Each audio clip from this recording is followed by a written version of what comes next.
भूतिया ढाबा। एक डरावनी हिंदी कहानी। रात के 12:30 बज रहे थे।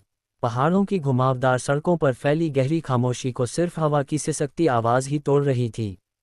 आसमान में बादल ऐसे उमड़े थे जैसे कोई अनहोनी घटने वाली हो। इसी अंधेरी रात में एक सफ़ेद जीप धीरे धीरे चढ़ाई चढ़ती जा रही थी। जीप में बैठा था नील, दिल्ली में रहने वाला एक जासूसी उपन्यास लेखक, जो अक्सर अकेले यात्रा करके नए स्थानों में कहानियों की तलाश करता था। इस बार वह उत्तराखंड के दूरस्थ इलाके लाटू घाट जा रहा था, क्योंकि उसे सुना था कि वहां कई पुरानी रहस्यमयी घटनाएं घटी हैं। लेकिन उसे नहीं पता था कि आज की रात उसकी जिंदगी की सबसे भयानक रात बनने वाली है। अजनबी ढाबा। करीब 1 बजे उसकी गाड़ी का पेट्रोल मीटर लाल हो गया। मोबाइल में सिग्नल नहीं और सड़क के दोनों ओर घना जंगल। तभी मोड़ पर उसे धुंध के बीच एक छोटा सा ढाबा दिखाई दिया, टिमटिमाती लालटेन से प्रकाशित, बिल्कुल वीरान। ढाबे के ऊपर बड़ा सा बोर्ड था, नटराज ढाबा, गर्म खाना, सस्ती चाय।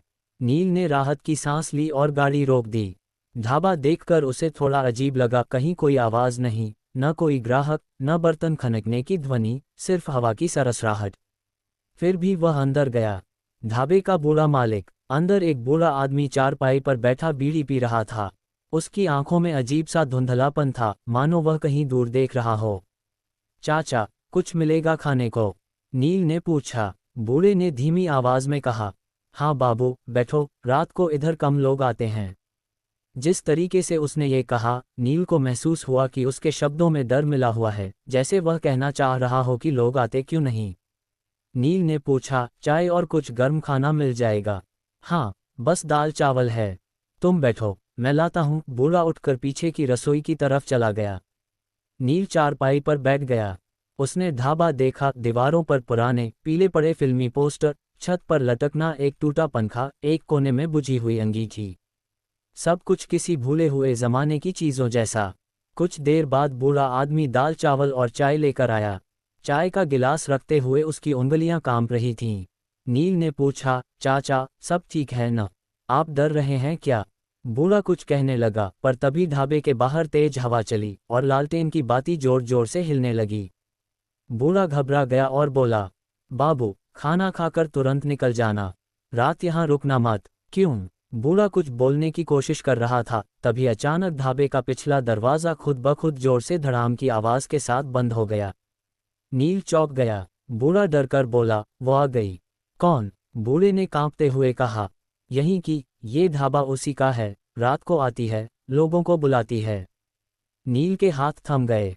उसे लगा कि बूढ़ा शायद पागल है, लेकिन ढाबे का माहौल वाकई भयावह था। अदृश्य कदमों की आहट। अचानक ढाबे में किसी के कदमों की आवाज़ गूंजने लगी, धीमे, कोमल और बेहद स्पष्ट, जैसे कोई औरत नंगे पैर चल रही हो।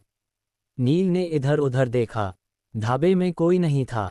बूढ़ा आदमी फुसफुसाया, बाबू जल्दी भागो, देर मत करो। नील को लगा कि शायद हवा या ढाबे की पुरानी लकड़ी से आवाज़ आ रही हो।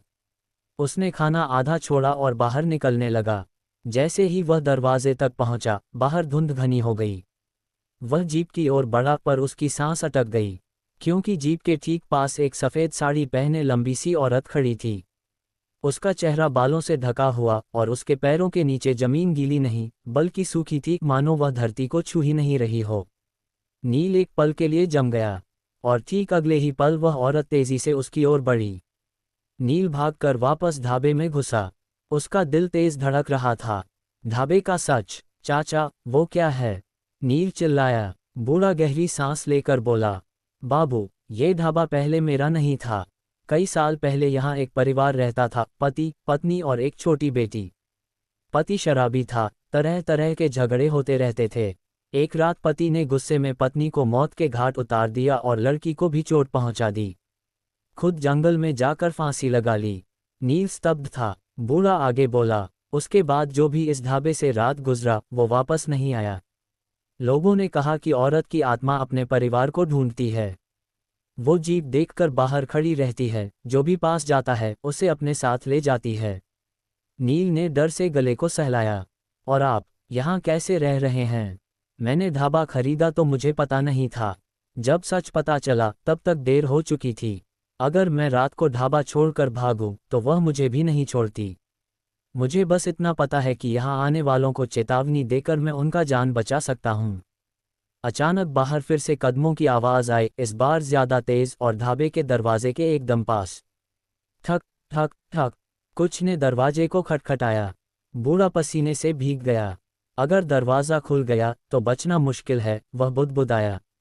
नील कांपते हुए बोला, मैं कुछ कर सकता हूँ। हाँ, बूढ़ा तेजी से बोला, ढाबे के पीछे एक पुराना मंदिर है। उसकी घंटी बजाओ, उससे वह दूर रहती है। लेकिन रास्ता जंगल से होकर जाता है। नील जानता था कि वहां ठहरना मौत बुलाने जैसा है।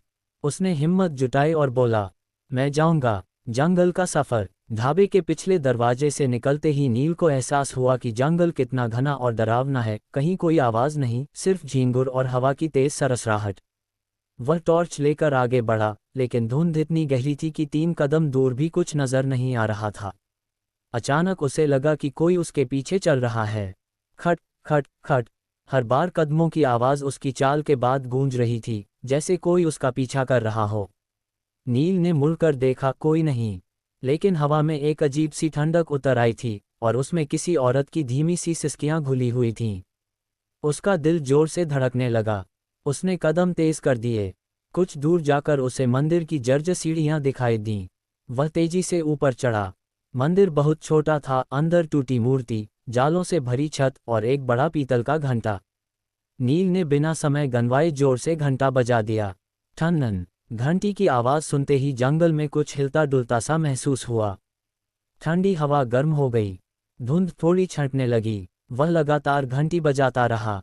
तभी अचानक घंटी के ऊपर से किसी ने उसका हाथ पकड़ लिया। नील चीख पड़ा, लेकिन जब उसने ऊपर देखा कोई नहीं था। जंगल से एक दिल दहला देने वाली स्त्री का राह उठी।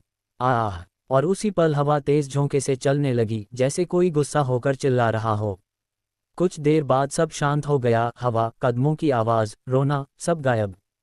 नील ने राहत की सांस ली और मंदिर की सीढ़ियों से नीचे उतरकर वापस ढाबे की ओर चल दिया। वापसी और अंतिम रहस्य। ढाबे के पास पहुंचते ही उसने देखा कि दरवाज़ा खुला था। बूढ़ा कहीं दिखाई नहीं दे रहा था। चाचा! वह चिल्लाया। कोई जवाब नहीं। वह अंदर गया। ढाबा बिल्कुल खाली था। लालटेन बुझ चुकी थी। बस एक पुरानी चारपाई पर चादर पड़ी थी, और मेज पर एक पुराना अखबार। नील ने अखबार उठाया। उसकी आंखें फटी की फटी रह गईं। समाचार था, नटराज ढाबा का मालिक 5 साल पहले जंगल में मृत पाया गया। पुलिस ने कहा, अकेलेपन में दिल का दौरा। यानी बूढ़ा 5 साल पहले मर चुका था। तो फिर वह किससे बात कर रहा था? किसने उसे खाना परोसा? किसने उसे मंदिर जाने को कहा? डर से उसके हाथ कांपने लगे। तभी पीछे से एक धीमी आवाज आई, बाबू। नील धीरे धीरे मुड़ा। ढाबे के दरवाजे पर वही बूढ़ा खड़ा था, लेकिन इस बार उसके पैर जमीन से ऊपर थे और उसकी आंखें काली, बिल्कुल खाली। वह बोला, तुम्हारी वजह से आज वो जाग गई, अब मैं उसे नहीं रोक पाऊंगा। अब इस ढाबे को एक नया मेहमान मिल गया है। अचानक ढाबे के पीछे से सफ़ेद साड़ी वाली औरत निकलकर नील की ओर बढ़ी। नील चिल्लाया, पर उसकी आवाज़ जंगल ने निगल ली। कहानी का अंत। अगले दिन सुबह सड़क बनाने वाले कुछ मजदूरों को नटराज ढाबा के पास एक जीप खड़ी मिली, खाली, लेकिन गाड़ी अभी भी गर्म थी। ढाबा बिल्कुल वीरान था। मजदूरों ने सोचा कोई शहर लौट गया होगा, और वे आगे बढ़ गए। लेकिन उस रात से ढाबे के पास से गुजरने वाले लोग एक नई चीज़ बताते हैं। अब ढाबे के बाहर 2 परछाइयां दिखती हैं, एक सफ़ेद साड़ी वाली और एक सफ़ेद शर्ट और जीन्स पहने युवा आदमी की। कहते हैं, अगर तुम रात को उस रास्ते से गुजरते हो तो वे दोनों तुम्हें देखते हैं और इंतज़ार करते हैं कि अगला मेहमान कौन होगा।